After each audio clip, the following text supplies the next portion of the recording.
She was banished to the forbidden forest, left to die, where spirits roamed and shadows whispered. But what her wicked stepmother didn't know was that the forest protects the pure of heart.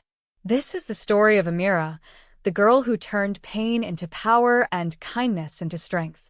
Hit subscribe, drop a hello in the comments, and tell us where you're watching from. Because this one is for everyone who's ever been mistreated, yet still chose compassion over revenge. The sun hid behind the thick clouds as a soft breeze passed through the quiet village of Obira. Birds chirped faintly, and the scent of burning firewood filled the air. In a small hut near the edge of the settlement lived a young girl named Amara, her gentle spirit often mistaken for weakness. Her stepmother, Madame Arola, ruled the household like a queen. Her words were law, and her punishments swift. Since Amira's father, Kalechi, had fallen ill 2 years ago, the woman's cruelty had only deepened. She treated Amara like a burden, making her fetch water before dawn, cook meals she never tasted, and scrub floors until her palms bled. Amara. Arola's voice cracked through the silence. Are you deaf, child? The pot still sits empty, and the goat still wanders. Amara quickly bowed her head, clutching the clay pot in trembling hands. Yes, Ma. I'm going now. Useless girl, Arola muttered. If not for your father, I would have thrown you out long ago. The words stung, but Amara said nothing. She had learned long ago that silence was her only shield. Her father's weak health had made him powerless to defend her, and the other wives in the compound only whispered pity behind her back. That afternoon, as Amara walked toward the river, she watched her reflection in the water. Her eyes carried questions she dared not speak. Why me? She whispered. The forest behind her rustled, as if the spirits were listening. Little did she know, fate was waiting in those trees, dark, old, and patient. When Amara returned from the river, balancing the pot on her head, she found Madame Arola sitting in front of the house with 2 of the village women. They were laughing loudly, chewing roasted groundnuts, and pretending not to see her. Arola's daughter, Tommy, sat beside her mother in a fine wrapper, face rubbed with shea butter and beads around her wrist. Tommy was treated like a princess, Amara like a housemaid. You're just coming back? Arola snapped, her eyes narrowing. Do you walk to the river or do you crawl? I'm sorry, Ma. The line was long, Amara said quietly as she lowered the pot. Always sorry. Always excuse. Arola stood up and slapped the side of the pot so water spilled. Go and prepare yam for Tommy. And make sure it is soft. If she complains, I will beat you. One of the women chuckled. Arola, this girl is too old to be serving like this. Won't you let her learn sewing or trading? Arola hissed. This one? She is not my child. Let her own mother from the grave come and train her. The words cut through Amira's chest, but she kept her head low. She wanted to tell them she also had dreams. She wanted to learn hairdressing, maybe one day open a small shop. But she knew in this house, dreams were luxury. Inside, she peeled yam, humming softly so her heart wouldn't break. Tommy entered, rolling her eyes. Don't burn the food, oh. I don't eat nonsense like you. Amara glanced at her. I won't. Tommy smirked. Anyway, Mama said an important guest is coming. So don't show your face. She said people shouldn't see you and think we are keeping slaves. Amara blinked. So that was it. She wasn't family. She was something to be hidden. The important guest arrived just before evening, a tall man in a fine brown kaftan with leather sandals and a walking staff. His name was Chief Durojuie, a friend of Arola's late brother. Under normal circumstances, Amara would have come out to greet him, but Arola had already sent her to the backyard to wash clothes. From where she knelt beside a basin, Amara could hear their voices. Arola, you're aging well, oh, Chief Durojuie said with laughter in his tone. Aha, Chief, it is God, oh, Arola replied sweetly, her voice suddenly soft and pleasant, very different from the one she used on Amara. I try to keep the home clean. My husband is sick, but we thank God. My daughter Tommy is helping me. And the other girl? The chief asked. The one that followed your husband's first wife? Orola's voice hardened for a moment. That one? She is here, but she is not very useful. Always dreaming, always looking into the forest. The forest? Chief Duroji repeated. You people still keep that forest behind your compound? Yes, Orola said. But we warn the children never to go there. That place is not ordinary. Amara paused, her hands in soapy water. She looked toward the back fence where the tall Irako trees stood like watchmen. Since childhood, she had been told never to go there. Stories of spirits, lost princes, angry mothers, and talking animals filled her mind. But instead of fear, she always felt a strange pull. Just then, Tommy stormed to the back. Amara? Yes. Mama said bring water for Chief. And greet him from far. Don't go and disgrace us with your father's sickness. Amara wiped her hands and followed, heart beating. She stepped into the doorway and bent. Good evening, sir. Chief Duroji studied her. This one looks humble, he said. But she looks like her mother. Orola's eyes flashed. She looks like trouble. That night, after everyone had eaten, everyone except Amara, Orola entered the small corner where Amara slept. It wasn't really a room, just a space near the kitchen with a raffia mat and a small box. Amara was mending her old wrapper with needle and thread when Orola kicked the mat. Stand up. Amara jumped to her feet. Yes, Ma. I don't like the way Chief was looking at you, Orola said, arms folded. Did you plan it? Plan what, Ma? To attract him? Orola's eyes were sharp. You want to make people think I'm maltreating you, so they will carry you away? You think I will let you go, and later you will come and claim this house. Amara shook her head quickly. No, Ma. I didn't do anything. I just greeted him. Orola laughed coldly. You look like your mother, pretending to be gentle. But I know your type. Let me warn you, nobody is coming to rescue you. Your father is sick. I am the one holding this house. So you'll do what I say. Yes, Ma. Tomorrow you'll go to the farm. Alone. You will fetch firewood from behind the forest path. Since you like looking at that place, maybe it will teach you sense. Fear pricked Amira's skin. Ma, the forest. Are you arguing with me? No, Ma. Good. Go and sleep. And don't cry. If I hear you crying, I will beat you. After she left, Amara sat back on the mat, eyes burning. She looked toward the moon outside the small window. Mama, she whispered to the mother she barely remembered, why did you leave me here? Silence answered. Only the rustling trees responded, as if they were calling her name. Morning came with the cry of roosters and the smell of wet earth. A light mist covered the compound. Amara tied her faded wrapper, slung a small basket over her shoulder, and picked up a cutlass. She knew the path Orola meant, the one everyone avoided. As she stepped out, her father's weak voice called from his room. Amara, is that you? She rushed to his window. Papa, I'm here. Kalechi's face looked thinner than ever, his eyes tired. Where are you going so early? To fetch firewood from the back. The back. He frowned. Orola sent you? Yes, Papa. Kalechi sighed painfully. That place, you must not go too deep. Do you hear me? Your mother once said that forest is a boundary between our world and theirs. Go, but don't be stubborn. If you hear your name, don't answer. Amara nodded. Yes, Papa. I will come back quickly. He reached out a shaking hand. My daughter, forgive me. I have not protected you. Amira's throat tightened. You have done what you can. Before Orola could see them talking, Amara hurried away. She walked past the cassava farm, past the plantain trees, until the path became narrower and cooler. The tall trees blocked the sun. Birds fell silent. The air smelled of old rain, leaves, and something else, something ancient. She swallowed. I will just cut small firewood and go, she told herself. But as she walked further, she saw something strange. Flowers that did not grow in the village, bright red and gold, scattered along the path as if someone dropped them. She bent to touch one. It was warm. A soft voice floated from deeper in the forest. Who walks in my path? Amara froze. Her father's warning echoed. If you hear your name, don't answer.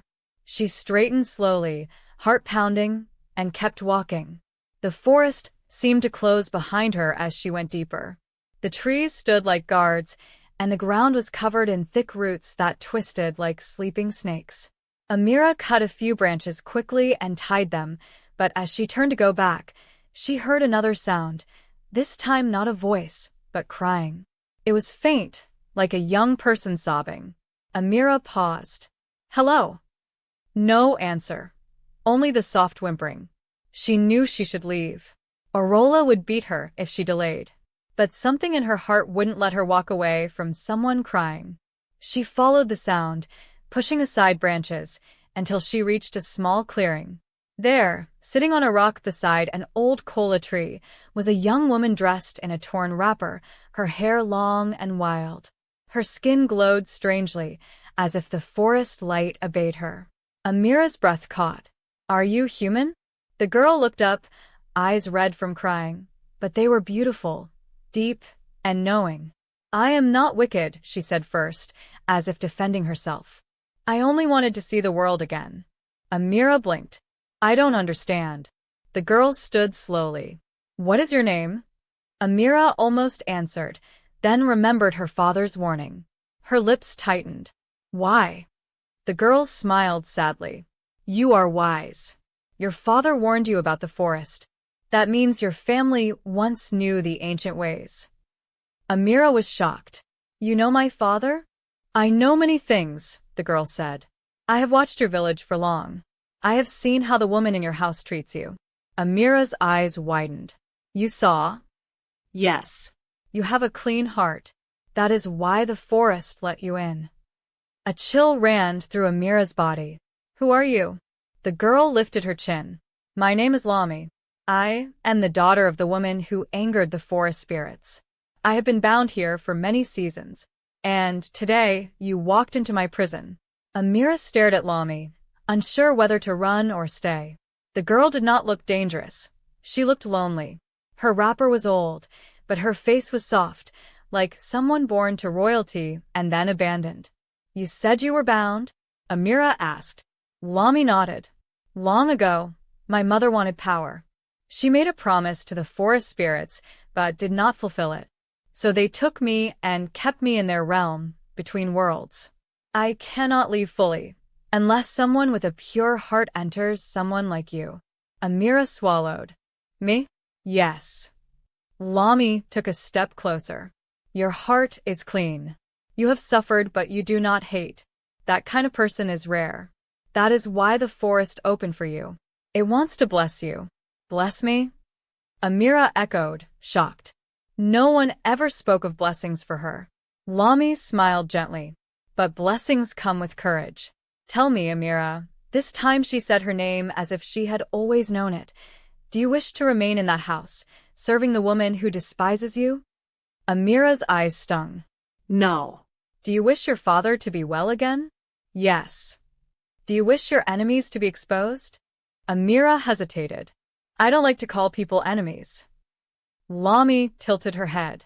You are kind, but sometimes evil must be named before it leaves. Amara breathed out slowly. Then yes.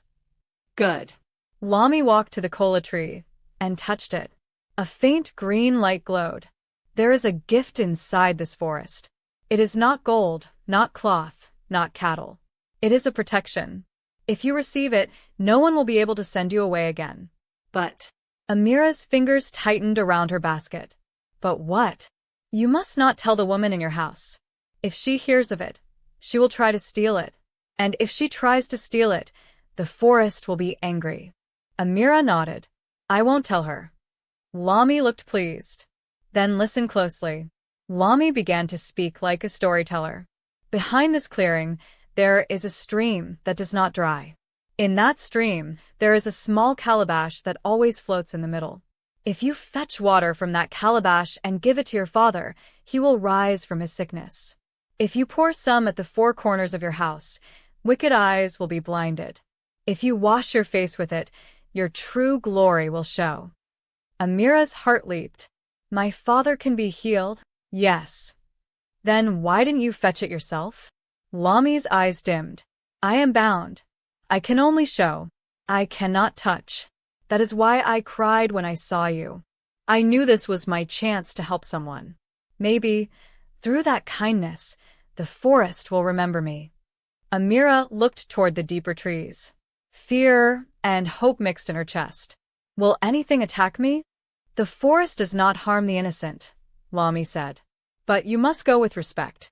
Greet the stream. Do not mock it. Do not look back if you hear laughter. And when you return home, hide what you bring. Amara nodded. I will do it.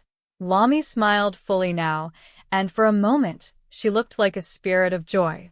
You are brave. Go. And when your father rises, tell him the daughter of Moyo in the forest remembers his kindness. Amara gasped. You know my grandmother? Lami only waved her toward the path.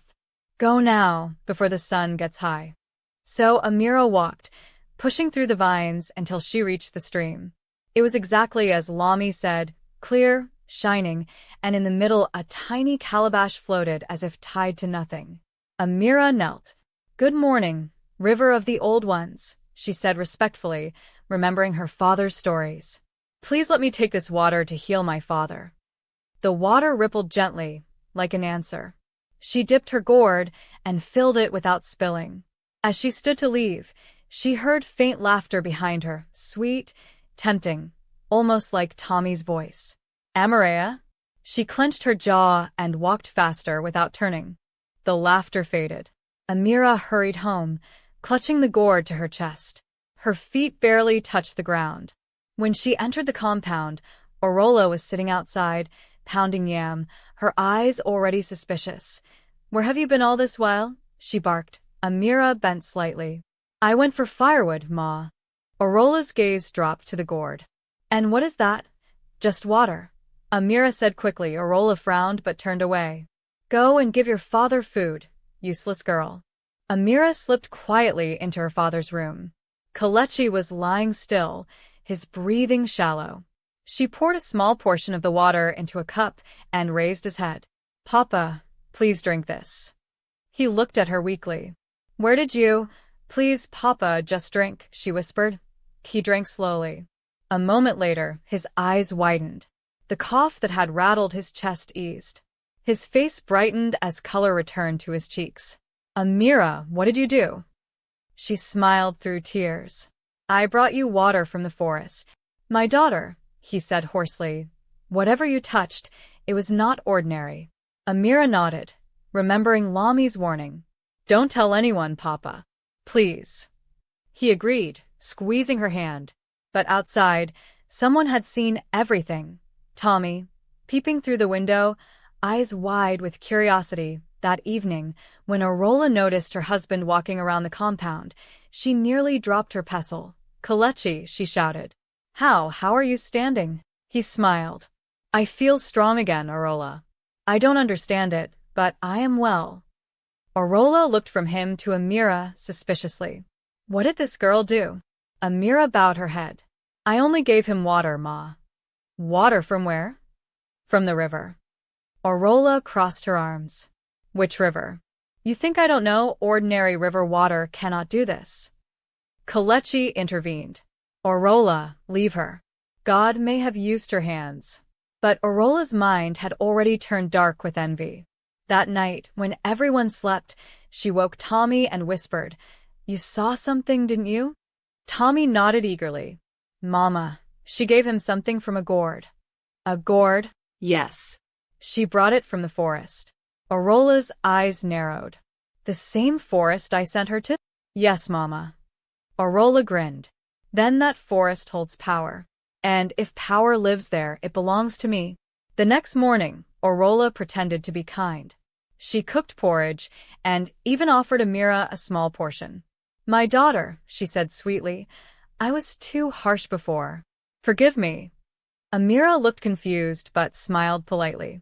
It's okay, Ma. Tell me, Arola continued, where did you find that water that healed your father? Maybe I can fetch some for myself. Amira's hands froze. I don't remember the exact place. Arola smiled thinly. You don't remember, or you don't want to tell me? It's not that, Ma. Orola's face darkened. Ungrateful witch. I took care of you all these years, and you hide things from me? Tommy, standing by the door, giggled. Mama, maybe she's keeping a secret power. Amara tried to explain. It's dangerous, Ma. The forest. Silence. Orola snapped. You think I fear trees and wind? I will go there myself. Kalechi came out then, alarmed. Orola, don't. The forest is not for greed. She glared at him. Stay out of this, sick man. Amira's heart raced. Please, Ma. Don't go. The spirit said. Orola slapped her hard. Spirit? You think I fear spirits? She pointed at Tommy. Get your wrapper. We go now. They left before noon. The villagers watched as Orola and Tommy marched toward the forbidden forest. Some shook their heads. Has she lost her mind? An old woman murmured. Amara stood at the edge of the compound, praying silently. Lami, please protect them, even if they don't deserve it. But the forest had its own justice. As Orola entered the first line of trees, the air changed. It grew heavy and thick. Tommy frowned. Mama, I don't like this place. Quiet, Orola said. Keep your eyes open. If you see anything shining, call me. They walked deeper, unaware that the trees had begun to move subtly, shifting like watchers. Soon they reached the stream Lami had spoken of. The water shimmered under the sunlight, and in the middle floated the same small calabash. Orola gasped. Ah, there it is. The source of her power. Mama, Tommy said nervously, let's go back. I don't like how it looks. Orola pushed her forward. Coward. We are here already. She stepped into the stream, lifting her skirt. The moment her fingers touched the calabash, the water turned dark. A loud sound echoed, like thunder from inside the earth. Tommy screamed. Mama. Orola froze, her hand trembling. The calabash had vanished, and the water began to swirl around her legs. What is happening? She shouted. A voice rose from the wind. Lami's voice, calm but firm. You are warned, woman. Greed does not drink from sacred hands. Who are you? Show yourself. Orola yelled. The forest laughed. Leaves swirled, and the trees bent inward, trapping her. Tommy ran backward, tripping over roots. Mama, let's go, she cried. But Orola was already sinking. The water rose around her waist, even though the stream had no depth. She screamed and tried to pull away, but the more she struggled, the deeper she went. Forgive me, she cried. Please, I didn't know. Lami's voice softened. The forest forgives only when hearts change. Orola gasped one last time, and then silence. The water calmed. Only her scarf floated away. Tommy ran until her legs failed her. When she reached the edge of the village, her hair was wild and her eyes wide with horror. Help, she cried. The forest took my mother. The news spread fast. Villagers gathered at Orola's compound, whispering. Kalechi sat on a stool, head in his hands, Amara standing beside him. Where is she? Someone asked. She went to the forest. Tommy sobbed. It swallowed her.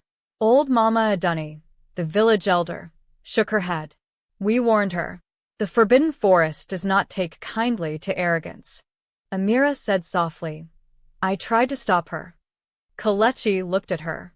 The forest spared her child. That means mercy remains. Tommy turned to Amara, eyes red. You did this.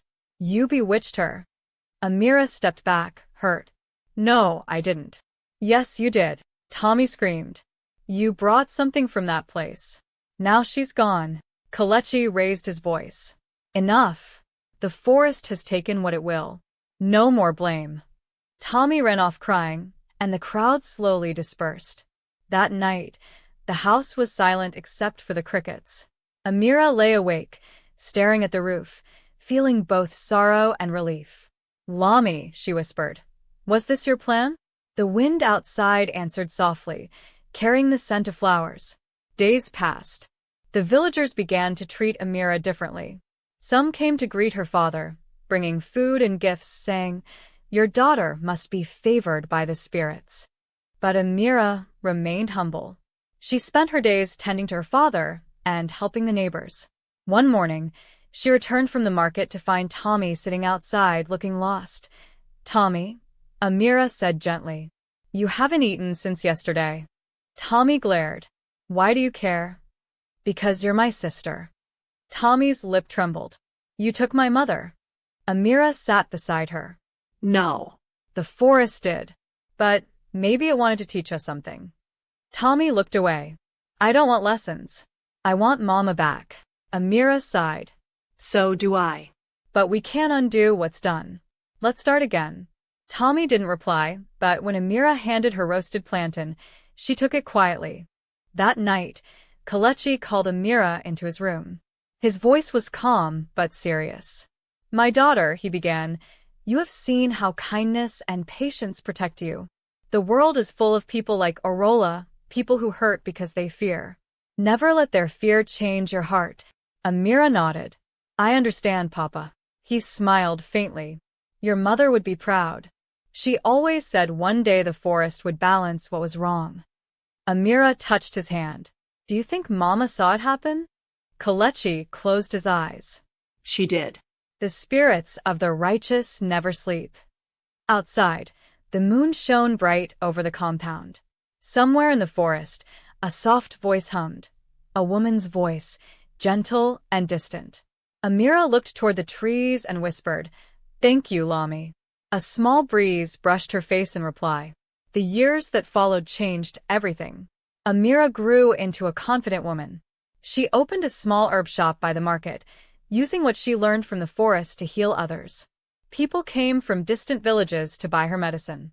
They called her Amara, the Blessed. Tommy eventually married a trader from another town and often visited, bringing her children to play in the yard.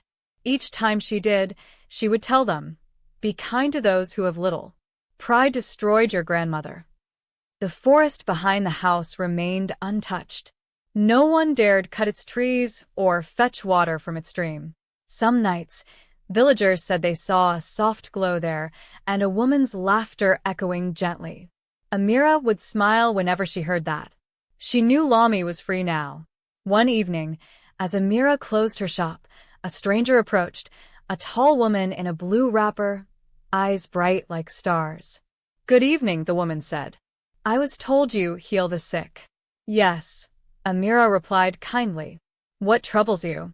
The woman smiled faintly. "Nothing. I came to thank you. Because of you, a soul found peace." Amara froze. "Lami?" The woman nodded once.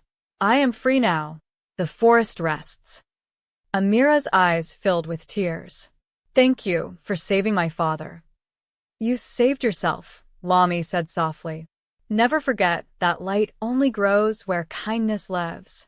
Before Amara could speak again, Lami vanished, leaving behind the faint scent of flowers. Amara stood there, tears on her cheeks, smiling toward the horizon. And from that day on, no one ever feared the Forbidden Forest again, because they knew it was not cursed. It was simply just. And please don't forget to tap the bell so every new folktale reaches you first. Tell us in the comments what you think about the story. And tell us where you're watching from. Please like, comment, subscribe, and share this beautiful story with friends, family, and loved ones so they too can remember.